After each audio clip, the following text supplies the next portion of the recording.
All right, we are doing practical mathematics or recreational mathematics. What's the meaning of recreation? It means fun. We are doing recreational what? Mathematics. So that it is fun and practical. It is useful. And then it will help you to love mathematics. To understand that mathematics also has practicals. Now, what is our question? Our question is... Only one person is talking. What is our question? A quarter and a third. Join it together. What do we have if we do that? And now, what do we do, Jesse? Explain. What do we do? Slow. Praswell, what do we do? We get what? Yes, go. We get each of the... Slow.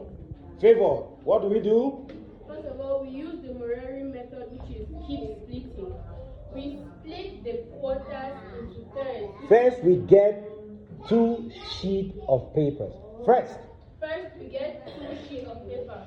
We split the first sheet into 4, which is our quarters. Into 4 equal parts. You have to stress the equal parts. Into 4 equal parts. And then we shade. Then we shade one of the quarters. Which is what? A quarter. So now we've already gotten, and this is a practical method to get a quarter. Now we have to get a third. So what do we do to the next sheet of paper? We take the next sheet of paper and split into 3 equal parts. And then we shed one part of the third, which gives us a third of that paper. A third of the sheet of paper. And both sheets of paper should be of equal what? Dimension. Equal dimension. So now we have a quarter and a third to join. So what is the keep splitting method? The keep splitting method means we do thirds of the quarters, meaning with each quarter we divide it into three parts, 3 equal parts. So what is she saying? She's saying that we have to go and do what? Third the quarter or quarter the thirds? Third the quarter. So let's go to the quarter. This is the quarter here. We have to third the quarter. Thirding the quarter, meaning that we go to each quarter and we split into 2? 3 what? 3 equal parts. 3 equal parts. We go to each. We split into 3 equal parts.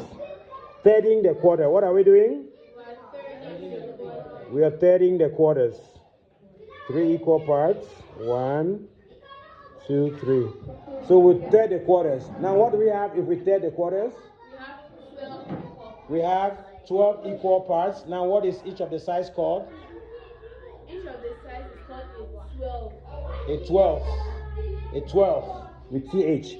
And then the quarter now, how many 12s are in this quarter? There are 4 12s. Nope. I don't see 4. This is a quarter here. I'm not seeing 4. There are 3 12s. The 3 12s in that quarter. So a quarter now is 3 12s. Now we go to the thirds. What do we do to the third? If we had to third the quarter, what do we do to the thirds? We quarter the thirds. So we go to each third and quarter it, meaning that we go to the third and we split into 4 equal parts. We go to each of the third and we split into 4 equal parts. And what do we also have now? We also have 12s. So the third here, how many? We have 12s. By splitting our whole sheet of paper now, it is made up of sizes, specific sizes called 12s. And then this dotted line had our third. So how many 12s are now considered in our third? 4 12s. So the third now becomes 4 12s. So now we have third the quarters and we have quarter the thirds. So now we have everything now in the same size. The number down here is not 12. They are not numbers. They are sizes.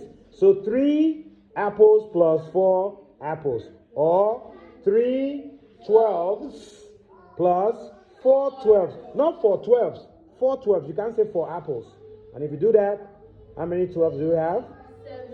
7 12s. So with your scissors, you have to cut out the 4 here and cut out the 3 here, and you line up them here. So where is it? Where is it? Not cut. Did you cut them? Each of the 12 so that you can count 7 12s? Did you cut them? That is the question. So it is incomplete. You have 12s, but you did not cut them into what? 7 of those sizes. So we are not joking to say we need to have 7 of the sizes. Once you have these sizes, they can live apart from each other. Why do you still have them clustering together? Why? So that is it. Until we get to that point, then we can now finally understand every convention that we are writing in mathematics. Now, Cameroon, here is why our children fail. They fail because the math they are learning is not practical at all. The math they are learning is not sweet. It does not taste. In fact, your children know how to write 7. They'll even read it 7 12, which does not make any sense. Now, this is 7 12s. This is plural. So how do we write 7 12? We spell our 7, which is a number. But what is at the bottom is 12 with TH, but it is not singular, it's with else. So we have a size. These are sizes, and we have 7 of that. 1 12, 2 12s, 3 12s, right up to 7 what? 12s. But this is what we write in mathematics. In mathematics, we put a number 7, and at the bottom, we put also a number 12, which is very wrong, but there is no other way for us to use symbols to contract something that you can see in sizes. So mathematics is English, but we use symbol to contract difficult things in tiny symbols. We contract sentences in tiny symbols. So when you say 7 12, sizes, these sizes are called 12. So once you write like this is a size called 12. If you write like this, a size called 9. If you write like this, a size called halves. These are not numbers at the bottom. What comes at the top is counting the number of 12s that I have. I have 7 of them. The number of 9s I have, maybe I have 3, maybe I have 1/2. So again, fraction, this is math. This is math, but this is also English. This is also English. Our children should be able to understand. This is contracting a lot of English, a lot of details into tiny symbols, into symbolism. So math is English tied or housed in little details. Yeah, condensed English. In fact, you have to take the air that evaporates and you do what? You condense it in liquid. In fact, you have to even do what? Freeze it into little solids. That is what mathematics is. And like that, everybody will understand what is 2/5, what is 3/7, what is 7 12s. Because you can count all 7 of the size called 12.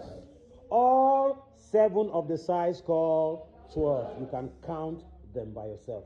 Until you do that, next time you are doing 1/2 plus 1/3, you'll be using the Morori method called what? Keep splitting. Keep splitting. And you will split it and you will do it like an engineer, like a scientist, like a recreational mathematician. And you will get all the fun in it.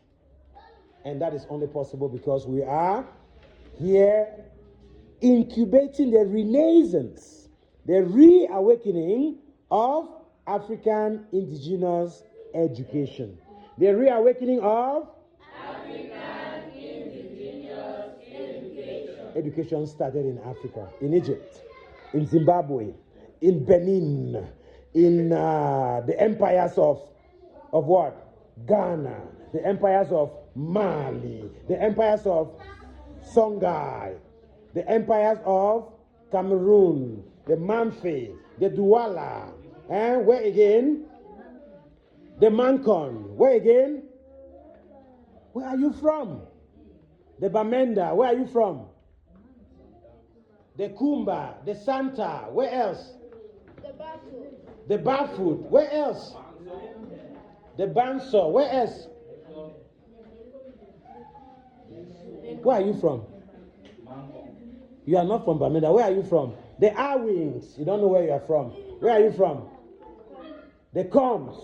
Where indigenous education dating 160,000 years back. Where your father's father, the generation that you cannot count. You thought that you fell from the sky? The chicken and the egg? Which came first?